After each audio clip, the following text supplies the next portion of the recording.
ரத்னம், அர்ஜுனுக்கு ஃபோன் பண்ணியா நீனு? இன்னும் இல்லை. ஒரு வேளை கிடைச்சிருந்தா அவனே ஃபோன் பண்ணியிருப்பான்னு தான் நானும் உட்காந்துருக்கேன். பரவாயில்ல, நீ ஒரு வாட்டி ஃபோன் அடிச்சு கேளுவேன். ஆ சரிங்க ராசு.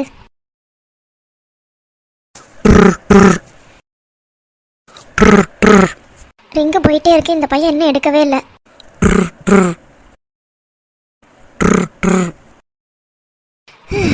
ஃபோனே எடுக்கலங்க. ஒருவேளை நம்ம மருமக இன்னும் கிடைக்கலையோ என்னமோ. பாவம் என் பையன் எங்க தேடி அலையிறானோ என்ன ஏதுன்னு ஒண்ணுமே தெரியல. பெரியம்மா, வா ராஜா. எதுவும் வேலையா இருக்கீங்களா? அதெல்லாம் ஒண்ணும் இல்லப்பா. வாமா. நல்லா இருக்கியாத்தா? நல்லா இருக்கேன் ஆண்டி. அப்படியே அச்சு அசலா எங்க வீட்டு கையல் மாதிரியே இருக்கமா நீ. பெரியம்மா, இவ பேர் தான் ஜீவா.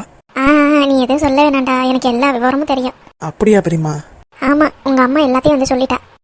சரி பெரியம்மா, இவளும் இனிமே நம்ம கூட தான் இருக்க போறா. தாராளமா இருந்துட்டு போட்டுப்பா. நான் என்ன சொல்ல போறேன்? அப்புறம் கையல் கிடைச்சிட்டாங்களா? இன்னும் இல்ல ராஜா.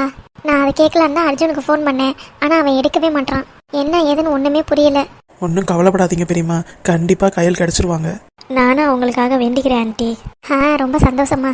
உன்னைய பார்க்கும்போது அப்படியே எனக்கு கையல் நினைப்பு வந்துகிட்டே இருக்குமா. அவ ரொம்ப நல்ல பொண்ணு தெரியுமா. என்னாச்சு ஏதாச்சுன்னு எனக்கு ஒண்ணுமே புரியல.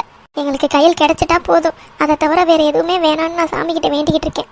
இன்னொன்னு கூட வேண்டினேன். கடவுளே, உங்களுக்கு ஏதாவது கோவமா இருந்தா என் உயிரையாவது எடுத்துக்கங்க, என் மருமக உயிரை கொடுத்துருங்க அப்படின்னு சொல்லி வேண்டியிருக்கேன். ஏன் பெரியம்மா இப்படி எல்லாம் பேசுறீங்க நீங்க? பின்ன என்னடா, இவ்வளவு நேரம் ஆகியும் என் மருமகளை தேடி கண்டுபிடிக்க முடியலன்னு நினைக்கும் போது எனக்கு ரொம்ப கஷ்டமா இருக்குடா. ரத்னம், அதுக்காக நீ இப்படி இல்லாம வேண்டுவ. கண்டிப்பா கையில் கிடைச்சிருவா, வருத்தப்படாத.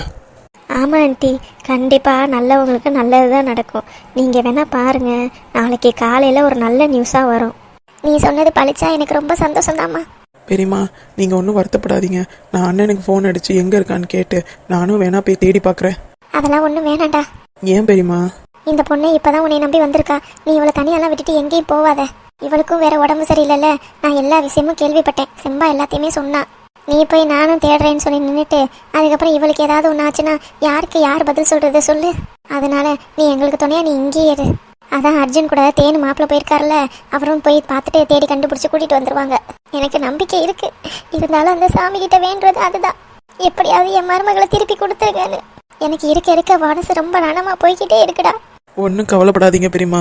ஜீவா சொன்ன மாதிரி நல்லவங்களுக்கு நல்லது கண்டிப்பா நடக்கும். ஆண்டவன் நம்மளை சோதிப்பான், ஆனால் கைவிட மாட்டான். அதை மட்டும் நல்லா ஞாபகம் வச்சுக்கோங்க. சரி, ஓகே பெரியம்மா, நாங்கள் போய் ரெஸ்ட் எடுக்கிறோம். சரிடா. அப்போ நாங்கள் வரோம் ஆண்டி. பார்த்து பத்திரமா இருமா. மருந்தெல்லாம் பார்த்து எடுத்து சாப்பிட்ரு என்ன? சரிங்க ஆண்டி. வரோம் பெரியப்பா. சரிப்பா. வரோம் அங்கிள். சரிம்மா.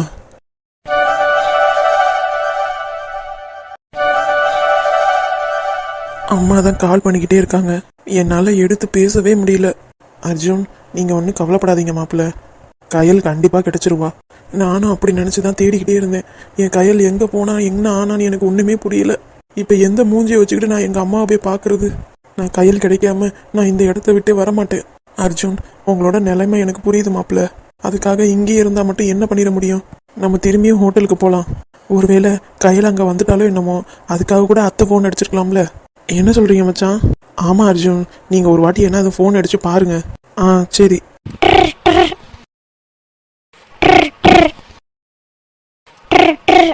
ஹலோ அர்ஜுன், கையில் கிடைச்சிட்டாளா? அம்மா, கையலா? இதோ தேடிக்கிட்டே இருக்கம்மா, பக்கத்துல நெருங்கிட்டோம். என்னடா இன்னும் என் மருமகளை காணாமா? எப்பதாண்டா கண்டுபிடிச்சு கூட்டிட்டு வருவா நீ? நீ இங்க வரும்போது கையிலோட தான் வரணும், இல்லைன்னா நீ வரவே கூடாது சொல்லிட்டேன். சரிம்மா, நான் தான் சொன்னேன் இல்லை கையில் என்ன வரலன்னு. அம்மா ஹலோன்னு கூட சொல்லலை தெரியுமா, கையில் கிடைச்சிட்டாளா அப்படின்னு தான் கேட்குறாங்க. இப்போ என்ன பண்ணுறது அர்ஜுன்? அதான் எனக்கு ஒன்றுமே புரியல. நான் எல்லா பக்கமும் தேடி பார்த்துட்டேன், எங்கேயுமே கிடைக்கலையே. கொஞ்ச நேரம் அங்கே உட்காந்து ரெஸ்ட் எடுப்போம். எதாக இருந்தாலும் நம்ம காலையில் பேசிக்கலாம். நைட்டு நேரத்தில் இப்படி சுற்றினோம்னா காட்டு பகுதியாக வேற இருக்குது, சிங்கம் புலி ஏதாவது வந்துட போகுது. அப்படி வந்தாலும் எனக்கு கவலை இல்லை. என்னோட கையிலே என்னை விட்டு போயிட்டா, நான் மட்டும் உயிரோட இருந்து என்ன பண்ண போகிறேன்? அப்படிலாம் சொல்லாதீங்க மாப்பிள்ள. கையல் என் தங்கச்சி கண்டிப்பாக கிடைச்சிருவா. நீங்கள் எந்த அளவுக்கு வருத்தப்படுறீங்களோ அதே அளவுக்கு டபுள் மடங்காக என் தங்கச்சியும் வருத்தப்பட்டுட்டு தான் இருப்பா. ஆமாம், கையல் என்னை பிரிஞ்சு இருக்கவே மாட்டா. என் மேலே அவ்வளோ பாசம் அவளுக்கு. எனக்காக எதுவும் செய்வா தெரியுமா? அவளை மாதிரி எனக்கு ஒய்ஃபு கிடைக்க நான் கொடுத்து வச்சிருக்கணும். கண்டிப்பாக நான் என் கையில் கண்டுபிடிச்சிட்டு தான் நான் போவேன்.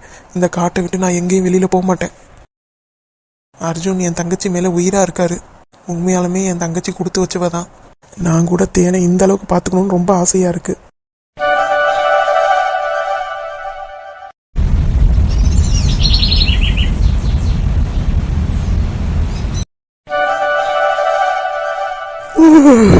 பொழுதுதான் விடியுது, எப்படி பொழுது சாயுதுன்னே தெரியல.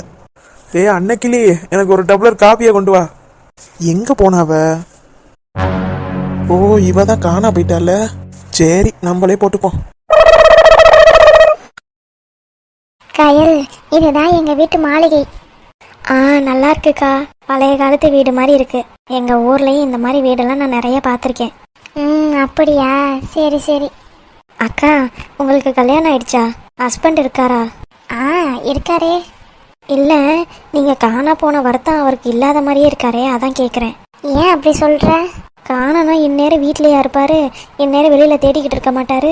அப்படிலாம் இல்லை கயல். எங்கள் மாமாவுக்கு என்னென்னா உசுறு தெரியுமா? நான் இல்லைன்னா அவ்வளோதான் அவருக்கு. ரொம்ப அப்படியே வருத்தமாக உட்காந்துருப்பாரு. அப்படியாக்கா? எனக்கு ஒன்றும் அப்படி தெரியவே இல்லையே. வேணா ஒன்று பண்ணலாம். என்னக்கா? நம்ம வீட்டுக்கு வந்த மாதிரியே எங்கள் மாமாட்ட காட்டிக்க வேணாம். நம்ம பாட்டுக்கு ஓரமாக ஒளிஞ்சுக்குவோம். என் மாமா என்ன பேசுகிறாங்கன்னு அப்போ தெரிஞ்சிடும்ல உனக்கு. சரிங்கக்கா. ஆனால் எனக்கு பசிக்குதுக்கா. சரி சரி, கண்டிப்பாக எங்கள் மாமா ஏதாவது கொண்டு வருவார். அதுலேருந்து ஏதாவது ஒன்று ஆட்டையை போட்டு எடுத்து தரேன். சரிங்கக்கா. என் பொண்டாட்டி வீட்டில் இல்லை, தடவோட யாரும் இல்லை, விளையாடு ஓமா உள்ளதில்லானா. கயலு, அவர் வந்துட்டாரு போல, நம்ம போய் ஒளிஞ்சுக்குவோம். சரிக்கா. அப்பாடா, ஏய போட்டாச்சு. எவ்வளோ அருமையாக நம்ம போட்டிருக்கோம் டீ. இதுவே இந்த அன்னைக்கிளி போட்டிருந்துச்சு, அவ்வளோதான், வாயில வைக்க முடியாது. இப்போதான்ப்பா இந்த வீட்டில் நிம்மதியாக இருக்கு. இல்லைன்னா கே கே கே மாமா மாமா மாமா மாமான்னு உயிரை வாங்கியிருப்பா. நம்ம இஷ்டத்துக்கு இருக்கலாம். இப்போதான் அமைதியாக இருக்கு வீடே. டீ ரொம்ப நல்லா இருக்கே. இவ்வளோ நாளாக கழனி தண்ணியை பிடிச்சி கொடுத்துட்டாலோ? இருக்கும். சரியான கஞ்ச பிசுனாரில அவ. கடத்திட்டு போனவன் குத்து கைக்குன்னு எழுதி கொடுத்தா பரவாயில்ல. ஒரு 5 வருஷம் உன் பொண்டாட்டியை கடத்தி வச்சிருக்கேன், நீ எங்கேயும் தேடாதப்பான்னு சொல்லிட்டா கூட நம்ம பாட்டுக்கு நிம்மதியாக வாழ்ந்துடலாம். இவ போனோடனே இவ சண்டை போட்டுட்டு இங்கே வந்துருவா.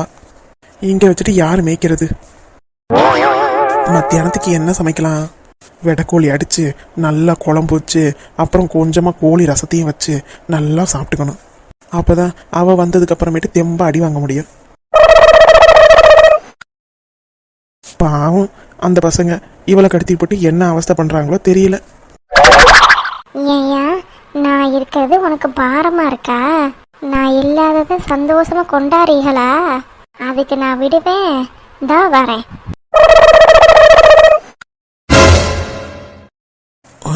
அண்ணா, நீ எப்போ வந்த? நீங்க அடுப்பாங்கரைக்கு காப்பி போட போனீங்கல்ல, அப்பவே நாங்க வந்துட்டோம். நீங்க பேசுறது பாடுறது எல்லாத்தையும் நான் கேட்டாச்சு. கேட்டுட்டியா? சும்மா விளையாட்டுக்கு. எப்படி எப்படி எப்படி அவக என்கிட்ட மாட்டிக்கிட்டு முழிக்கிறாங்களா? அப்படி நான் சொல்லியிருக்க மாட்டேனே. எனக்கு நல்லா 2 காது குத்தியாச்சு. மேற்கொண்டு 3வது காது நீங்க ஒன்று குத்த தேவையில்ல. நான் அம்புட்டையும் கேட்டுட்டு தான் வந்து பேசுறேன். ஏயா, நான் காணா போனேனே என்ன ஏதுன்னு ஒரு வார்த்தை அறிஞ்சிக்க முடியல. நான் அப்படியே ஒரேடியா போயிட்டேன்னு நினைச்சிட்டியா? நான் கூட நினைச்சேன் நீ என்னைய நினைச்சு ரொம்ப வருத்தப்படுவ அப்படி இப்படின்னு. அதெல்லாம் சும்மா போய் தானே. உன்னைய நம்பி ஏமாந்தது தான் மிச்சம். அட என்ன அன்னைக்கிளி, நீ அங்கதான் நின்றுட்டு இருந்த, எனக்கு நல்லாவே தெரிஞ்சது. தெரிஞ்சுமா பேசிட்டு இருந்திய?